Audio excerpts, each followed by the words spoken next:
Okay, so if you're falling in love with me, why are you with all these other women? Oh, come on. Am I supposed to remain celibate while I bask in, like, the warm glow of your annihilating contempt?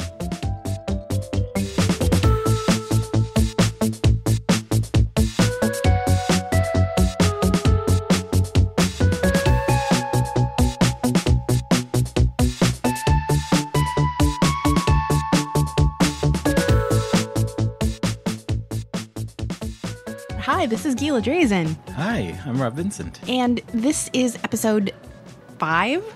Episode 5 or 105? 105. Yes. Of Modern Technology Watches. The 5th episode. The 5th episode. Episode the 5th.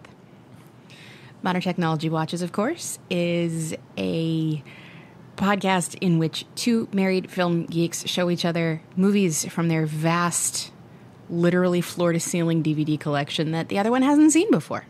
Yes, we are two married film geeks, married to one another. Which I feel is an important detail. Good call. We're not like running around on two other people. Because if we were, this wouldn't be a subtle way to do it, have a podcast. Mr. Goldstone.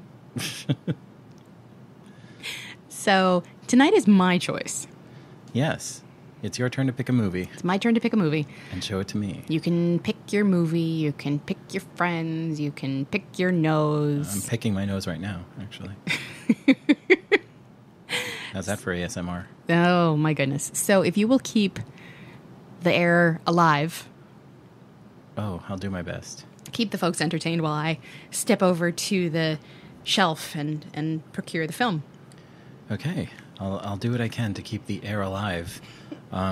Despite the fact that I've got kind of garlic breath. So it's not vampire air. Yeah, no, it's pizza night in the Firefly household, and there is garlic happening, garlic-based happenings.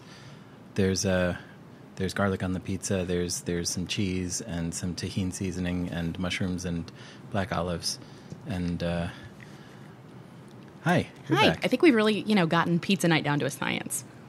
I think we have. All right. Are you ready? I am ready. Here's a movie. This movie is called The Tao of Steve. The Tao of Steve. A surefire theory of dating in honor of Steve McQueen is the pull quote on the front from Kevin Thomas of the Los Angeles Times. Starring Donal Logue. Donal Logue. Who's a classic, hey, it's that guy. Whom I absolutely adore. All right, let's see what's on the back of the DVD case here. Want to be irresistible to women, the charismatic, overweight amateur philosopher Dex, brilliantly played by Donal Logue, the Patriot, TV's Grounded for Life, neither of which I've seen, can help. He'll teach you all about the Tao of Steve, a code which he and his friends live by that virtually guarantees scoring with the ladies. The gist of it? Be desireless, be excellent, be gone. But when Dex meets up with old college fling Sid, the rules he lived by no longer apply, and he soon realizes that true enlightenment and happiness lies not with picking up women, but in being true to yourself. Huh. Yeah. So this was a little festival movie. Yeah, it's got the Laurel Hardy. No, it's got the little plant branches, parenthesing. Laurel branches? Yes, and it's a hardy plant. It's got the it's got the plant branches, parenthesing, outstanding performance, special jury prize, Donal Logue, 2000 Sundance Film Festival. So this is not something I've ever heard of. Who else is in this? Let's look at the credit block here. Sony Pictures Classics, yada, yada, yada. Donal Logue, The Tao of Steve, Greer Goodman, Kimo Willis, Ayelet Kaznilson, David Aaron Baker, Yes. Nina Jaroslav, or Jaroslaw. Or Yaroslav. I honestly have no idea. Or okay, I've heard of none of these people. So David Aaron Baker is probably the one who has the most face recognition besides Donal Logue. He has been in all the Law & Order series, and he played Marcellus Washburn in the 2004 Music Man with Matthew Broderick and Kristen Chenoweth. And my mom saw him on the subway. He lives here. Directed by Jennifer Goodman. Sister to Greer Goodman. Okay, but what even is the spelling of Jennifer? Jennifer. J-E- P-H-R, I know. Jenniphr. Jennifer. Jennifer. I have absolutely no preconceptions about any of this. I've not heard of this movie or anyone in it, and I guess I'm going in with a blank slate. You're going in with a blank slate. So I will hold everything I have to say about this movie until we're done. Okay. Because I don't want to preconcept you. You don't want to preconcept me. I don't want to preconcept you. Well, I appreciate that. Hey, it's my pleasure. So I have an idea. What's your idea? Let's grab another piece of pizza. Okay. And put on the movie. And put on the movie. And then we'll come back and talk about it. Okay, that sounds like a plan. Hooray! It's like we've done this 4 times before, or something like that. Yeah. Craziness. All right. The Tao of Steve. The Tao of Steve. 2000's The Tao of Steve. All right. All right. Let's go.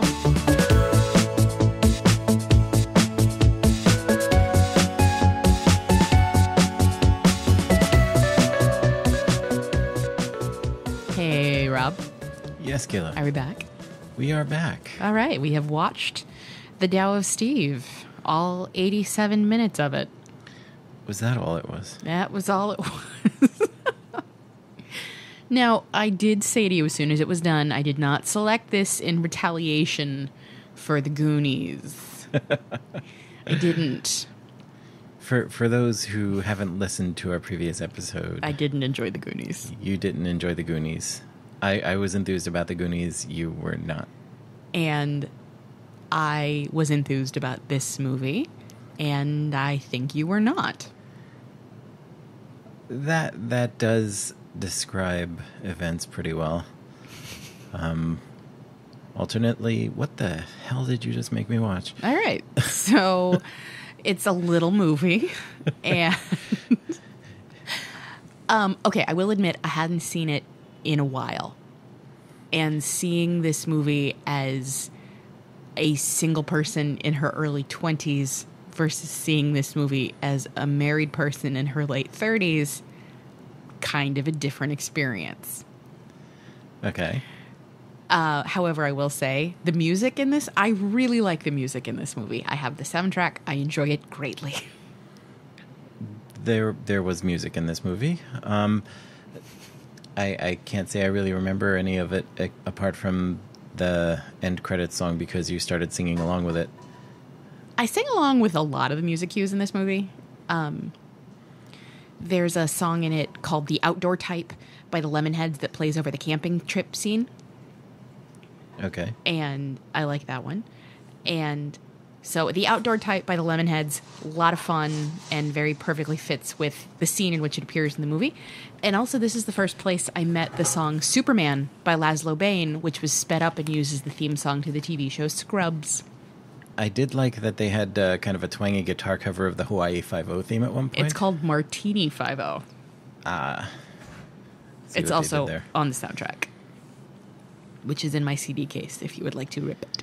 Okay, so tell me about your connection with this movie, your story with this movie. Sure. I saw it when I was a senior in college. I really enjoyed it. I thought it was snappy.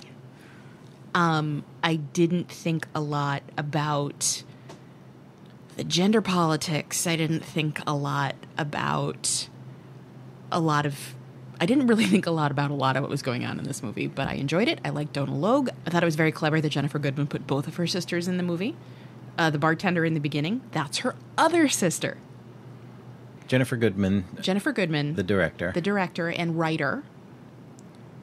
And her sister, Greer, the other co-writer who played Sid, have a third sister, Dana, who played Julie, the bartender.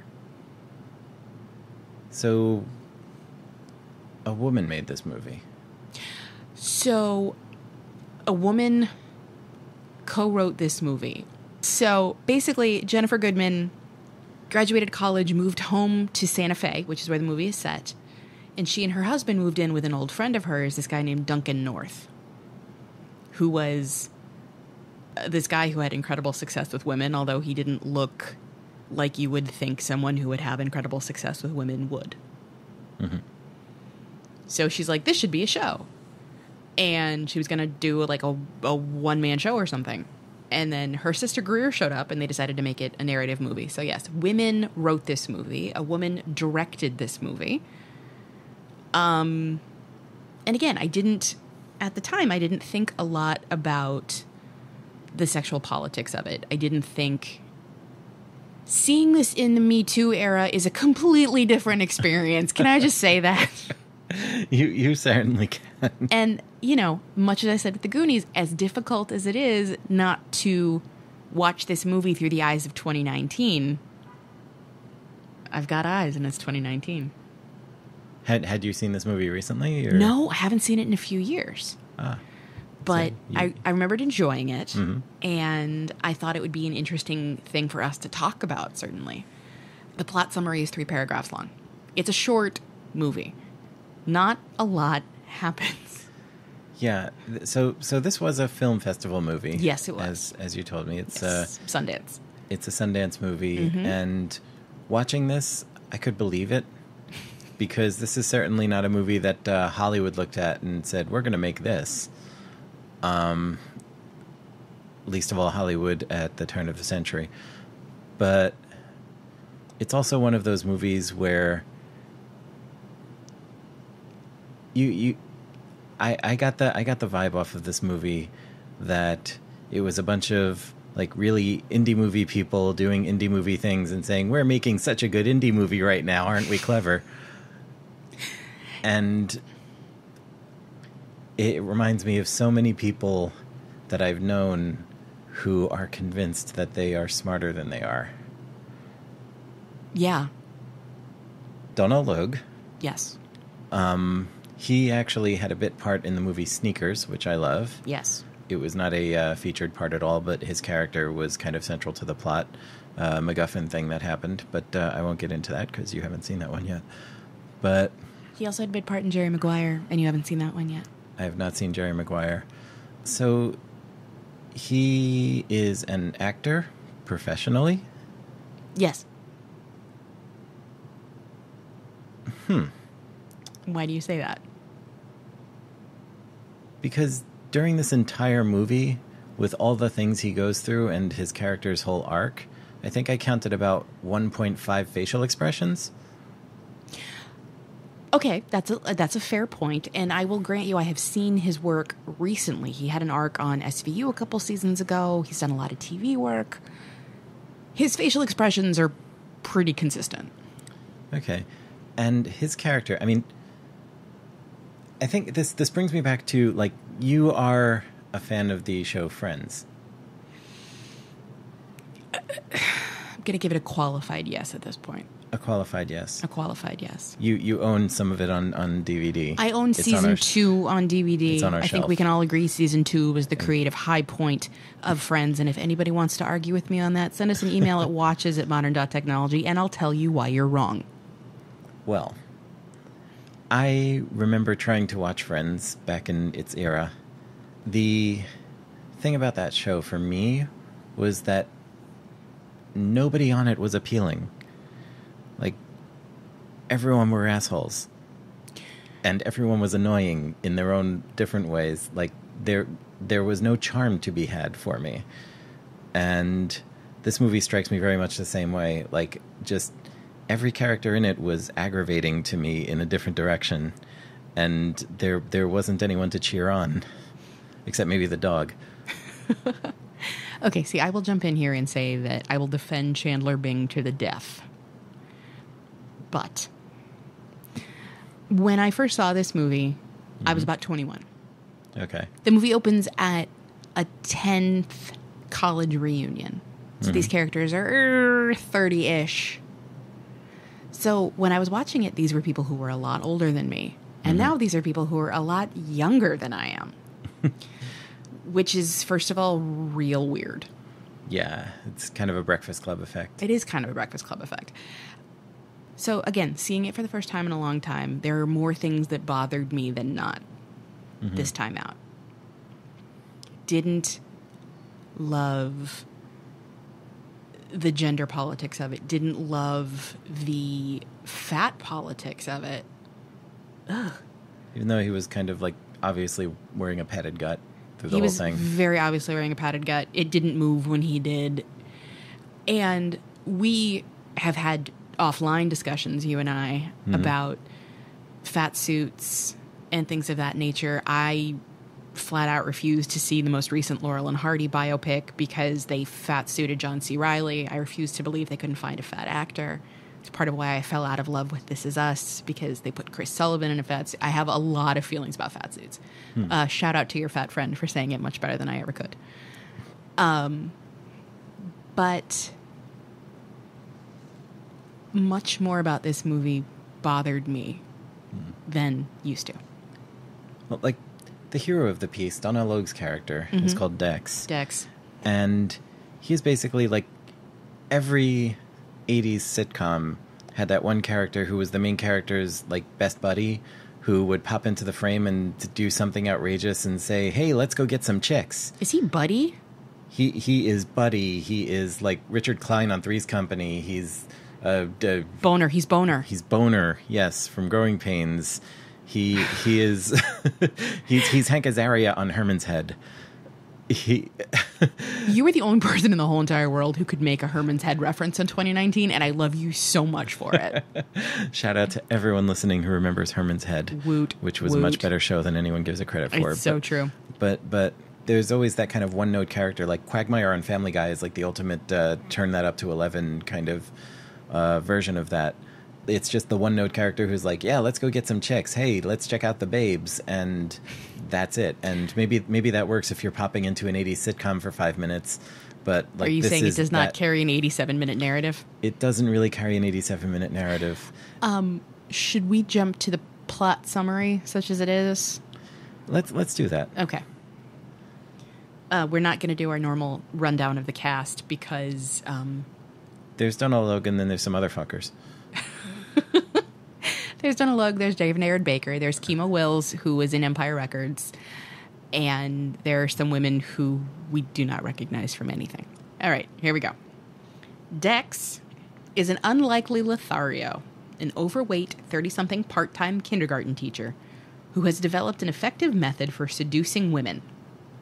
The Tao of Steve, Dex's own personal pseudo-philosophy on seduction, combines a Taoist outlook with the qualities embodied by TV characters such as Steve Austin, the $6 Million Man, and Steve McGarrett of Hawaii Five-0, and above all, by the actor Steve McQueen.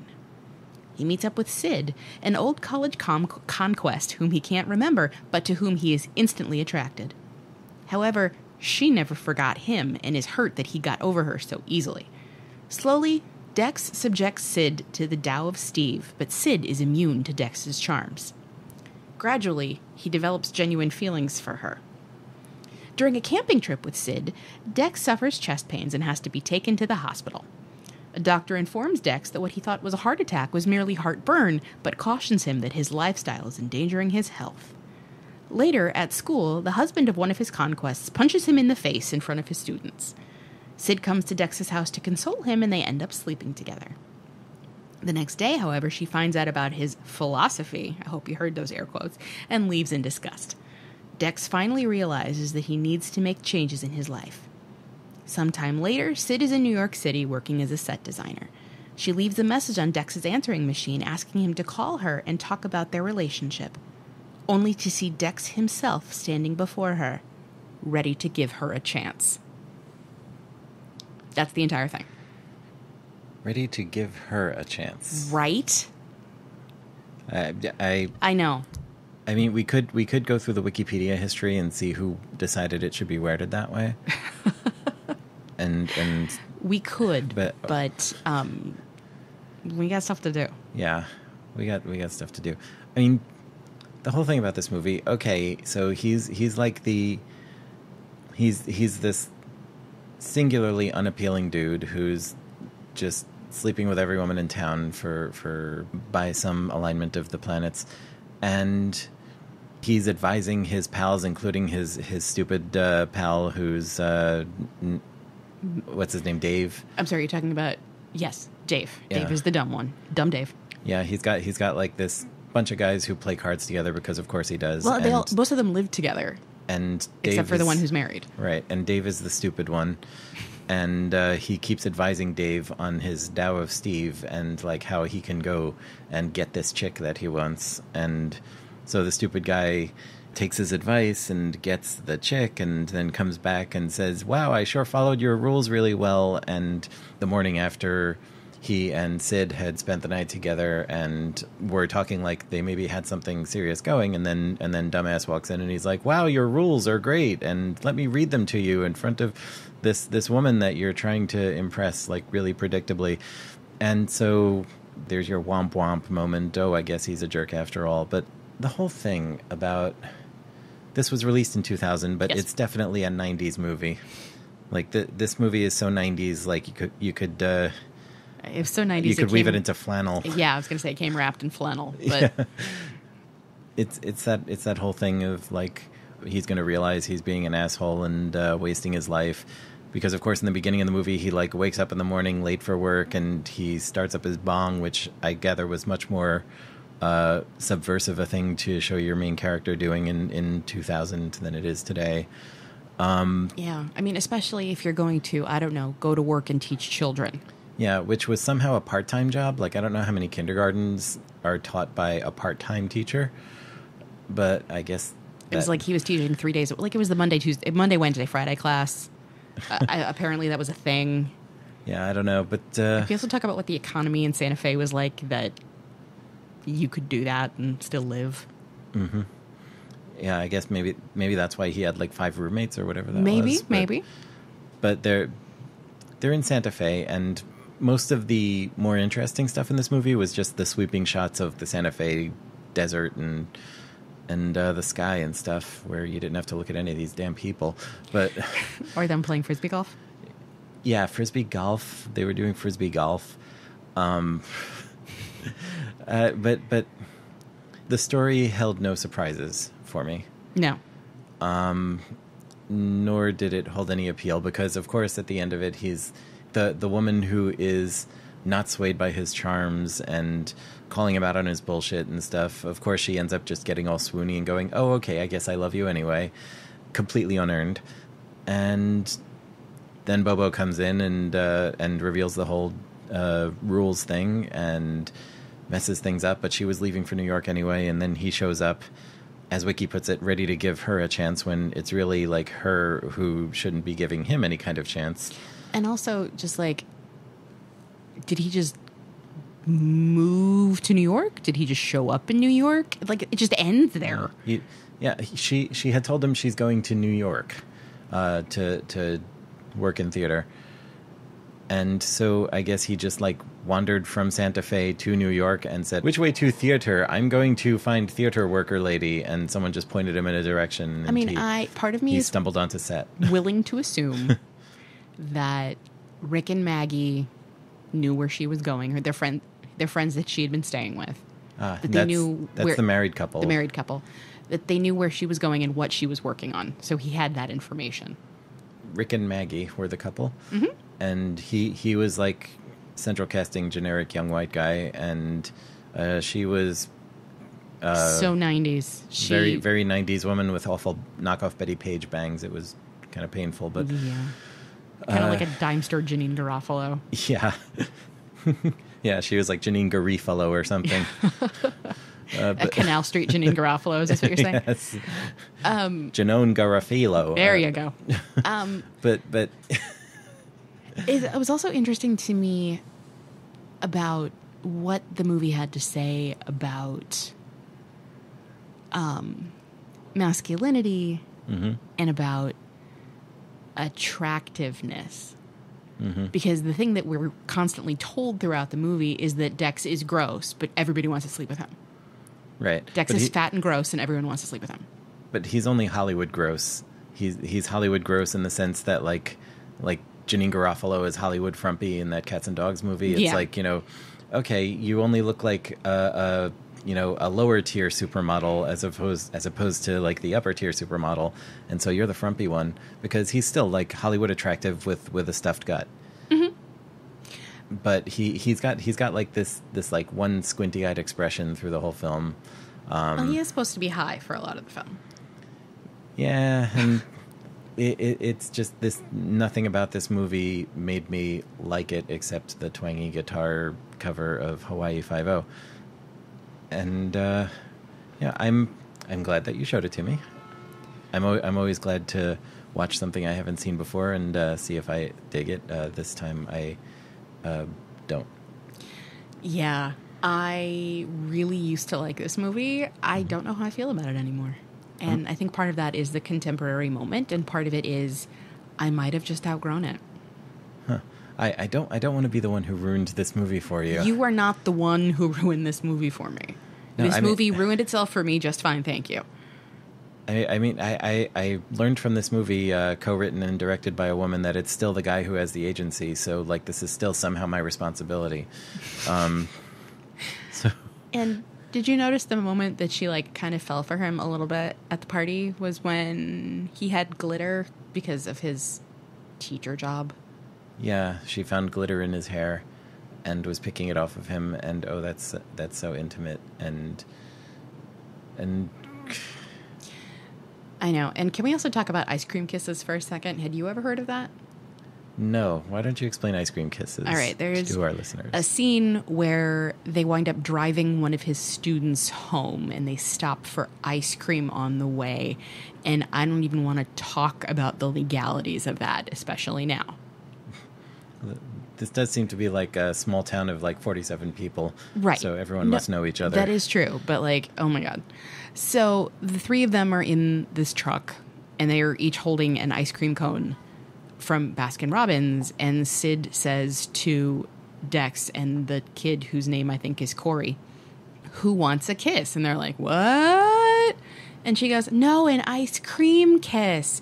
And then basically you smush your ice cream cone into someone else's ice cream cone, and then you can each taste each other's ice cream, which apparently is less weird than just licking someone else's ice cream cone. Yeah, I don't know if that's a thing anywhere. I've never heard of it. I've never heard of it. Maybe if we have any listeners in Santa Fe, is that a thing you guys do? Please let us know. Watches at Modern Technology. We'd love to hear from you. Thanks. Yeah. Sorry, I'm always looking for opportunities for audience engagement. Yeah, and we should note that we have the address watches at modern.technology, and I'm just going to come out and say it. We're 5 episodes in. Nobody has written to us yet. We haven't gotten a single email. We have given you lots of prompts. We know you're out there listening. We can see stats. Some people somewhere are getting hold of these MP3s and putting them in their ear things, and some of you don't even know us personally. Yeah, I mean, I'm guessing because I don't think I know as many people as we're seeing on the stats. And we love and appreciate that you're listening and sharing this with us, but we'd also like to hear from you. We would like to hear from you. If you have feelings about any of the movies we've seen so far, or thoughts about the ones we're talking about now, or even suggestions on ones we should do in the future. Absolutely. And if you have listened to one of our discussions and you completely disagree with any of the opinions or stands that we've taken, let us know. Yeah, because I know so often when I'm listening to podcasts and they're having some discussion and there are things that like I just want to shout right back down the wire because I know if I were in the room with these people, I'd be jumping in and going, but no, this. And for what we're doing here and for our work, it's totally welcome for you to jump in via email. We want to hear what you're thinking about, what we're talking about. Ping us on Twitter. We're at MTPodcastNet. Correct. And if you use the Twitter. If you use the Twitter, we would love to hear from you. So your thoughts about this movie, you talked a little bit about your feelings revisiting it. Yeah. Now that you've revisited it. Yes. Putting aside for the moment all the snarking I'm doing about it. Yes. What do you think? It's hard to watch now. It's hard to watch now because, you know, this movie came out before The Game, and this movie came out before pickup artists and men's rights artists and Roosh and the Proud Boys and all of that. And at this political moment, I'm having a really hard time separating those antecedents from this group of goofy guys who get stoned and talk about Steve McQueen. I can see how one feeds into the other. I can see...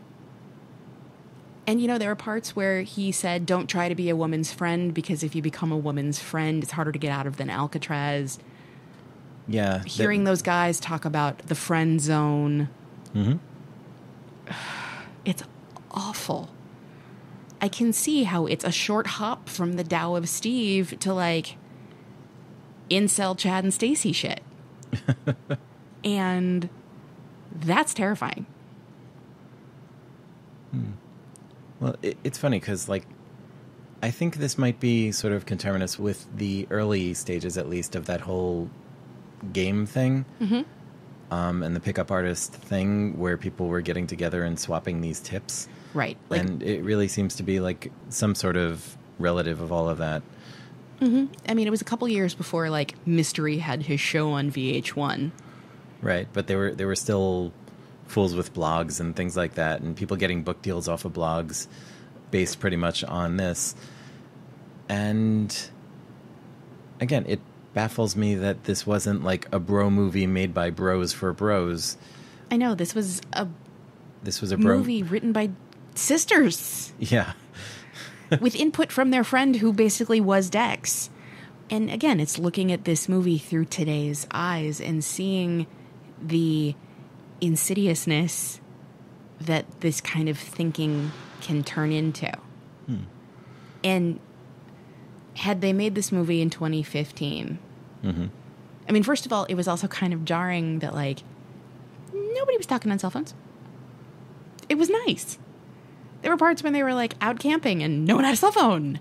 And Dex and Sid were, like, hopping in the water and they didn't have to worry about taking their cell phones out of their pockets. And it's like, that was 20 years ago.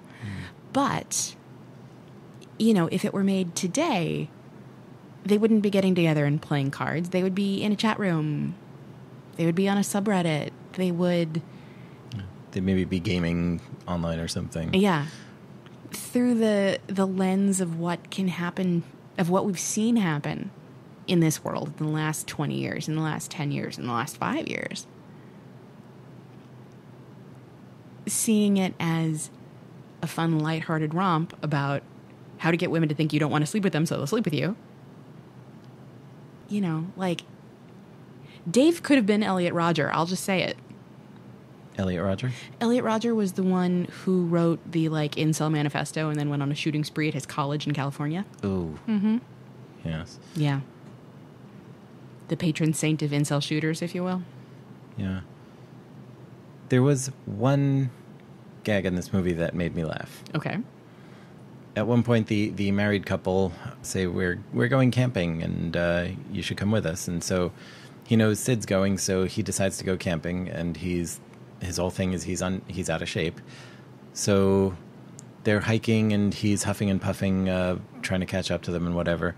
And Sid also, it turns out, doesn't do the hiking so well either. So this married couple, they're, like, already at the site that they're at, and Dex and Sid end up stumbling into the campground there and sit on some logs, and he immediately fires up a cigarette. They're both gasping for air, and I think she says, like, never again. But they're both gasping for air. He lights up a cigarette. She pulls out an inhaler and starts puffing on it. Then he pulls the cigarette out of his mouth, and she passes him the inhaler, and he starts puffing on that. That was a nice bit of business. I will say that he makes this whole speech about whether romantic love is a substitute for religion in this country. And there are a couple of line reads in this movie that I really, really enjoy. And one of them is, like, when he's like, who's snuggling up to God? Who's partnered with God? Who's putting their head on God's shoulder? Is anybody saying, hey, God, how was your day? Did you see Letterman last night? And they said, what, did you talk to God like that? And Dex goes, yeah, I do. And you know what God says? I saw Letterman last night, and it sucked. Yeah, that's another thing is, like, through the whole movie, you see him reading Lao Tzu and Tao Te Ching, and they have a whole thing about Kierkegaard and this whole other thing. And the whole explanation of world religions as a Long Island iced tea. Right. And he is spouting this stuff that, like, it's like someone once described Stephen Fry as a stupid person's idea of a smart person. And that phrase kept coming to mind when he went off on these tears about, like, Lao Tzu this and Sun Tzu that, and just quoting these ancient works and stuff as justifications for whatever bit of bullshit you're trying to justify.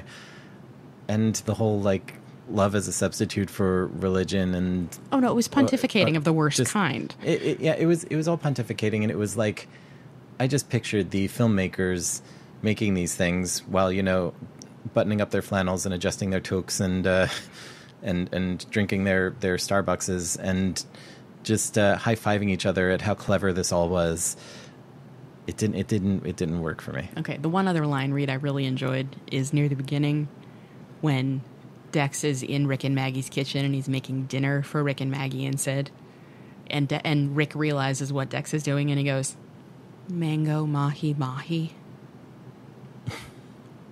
And then he says it to Dex later, "Mango mahi mahi." My mom told me she saw David Aaron Baker on the subway, and I'm like, if you see him again, could you please just say to him, "Mango mahi mahi"? Well, if any of our listeners see David Aaron Baker on the subway, do that and then write us with how he reacts. Please. We'd love to know. I keep wanting to say David Alan Grier, but I know it's not him. Because that's another thing. This was such a white movie. Yeah. They had like one black pal they played cards with. Mm-hmm. But he lived in the house too. He lived in the house. I don't remember if he had a name or not. He did. I just don't remember what it was. But like way in the background, black friend, and then some of the kindergarten kids were of different ethnicities, but otherwise everyone was white. And this was Santa Fe out in the desert, where I don't believe everyone is white. I would agree with you. There was certainly no David Alan Grier. No. It didn't hold up quite as well as I had hoped, but I still like the music. So, I don't know what just happened outside. I also don't know. But it's now a time of year where we can record without the AC going, so we're just by the open window. Something rolled down the sidewalk. It had wheels. It could have been a dumpster. It could have been a bicycle. It could have been a skateboard. I really don't know. It could have been a broken motorcycle, which was a running plot point in this movie. And also, people kept riding motorcycles with no helmets. Yeah, that little segment where they're riding on motorcycles and one of them is driving and then the other one is driving and they're just smiling like goons. That was never one of the strongest parts of the movie, in my opinion, anyway. It just reminds me of I've known multiple paramedics in my time and EMTs and people of that sort, and they all independently, and these are people who didn't know each other, apparently that whole community of workers has the same nickname for motorcyclists. What's that? They call them donors. Mm-hmm. There was lots of potential donating going on in this movie because no one wore helmets while riding their motorcycles through the New Mexico desert. No one wore helmets. So, all in all, I think we can say that this wasn't the happiest episode of Watches that we've done, and for that I apologize. No apologies necessary. I mean, I'm glad that you found something that I could come into totally blank. Yeah, I enjoyed the experience of watching this, and I'm not going to go back and watch it again.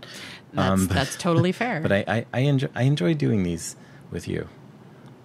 You're fun. You're fun. And also you don't get upset when I don't like things you like. No. But you do also tend to like more things than I do. So I was really wondering if you were going to like this one. Thank you for not liking everything.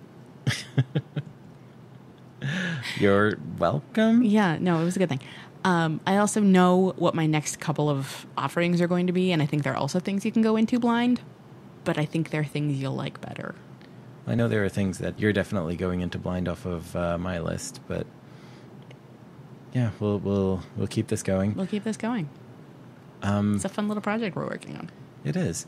We're going to figure out what we're going to do for our next one. Is it going to be my turn again, or are we going to keep the sort of three-way pattern we've got going on where, I mean, our third episode, we saw something that neither of us had seen. We went to a movie and we saw something. Yeah, so next time we could either watch something that neither of us have seen. We do have a lot of those queued up on a lot of our on-demand situations. Or we could do something that both of us have seen. That's another option. Just something that we'd really like to review and talk about. Beard stroke, beard stroke, beard stroke. You don't have a beard. So? So, okay, where are fireflies?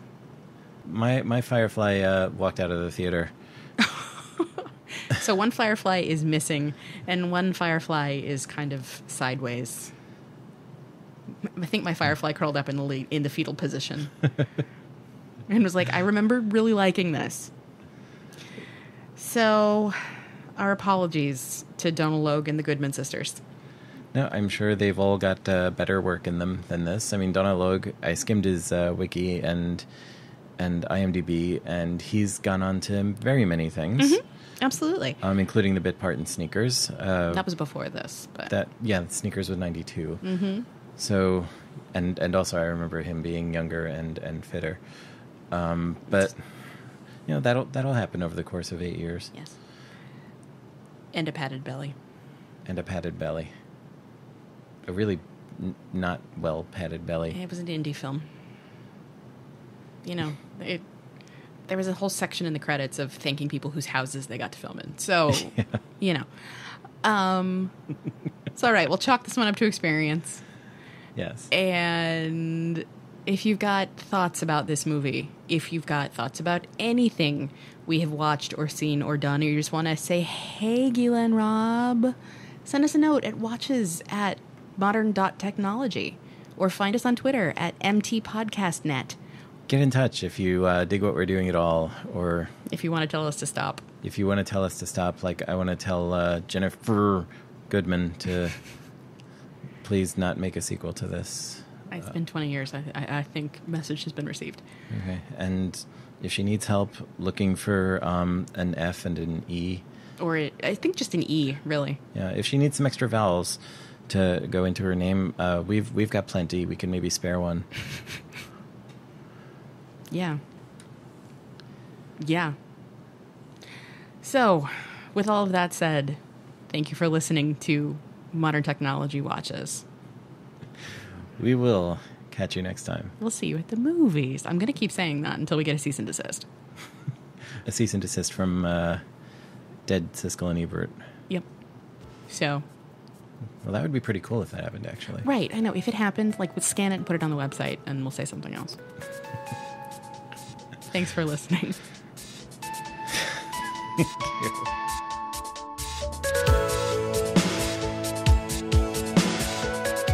You've been listening to episode 105 of Modern Technology Watches with Gila Drazen and Rob Vincent. Go to modern.technology on the web for more info on this show, our other work, and our social media viscera.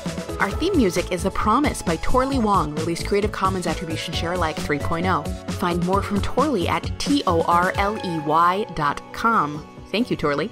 Content from wikipedia.org is used under Creative Commons Attribution Share Alike License 3.0. This podcast is released under Creative Commons Attribution Share Alike 4.0, produced by modern.technology. Send us email at watches@modern.technology.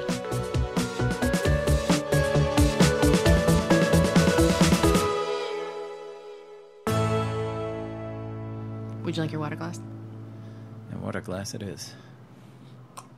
Just to scare away whatever listeners we have with that huge aversion to eating and drinking noises. I mean, my question is, if you have misophonia, how do you feel about ASMR? Now, misophonia is when you're afraid of that soup that they have at sushi restaurants. Ha ha ha ha ha.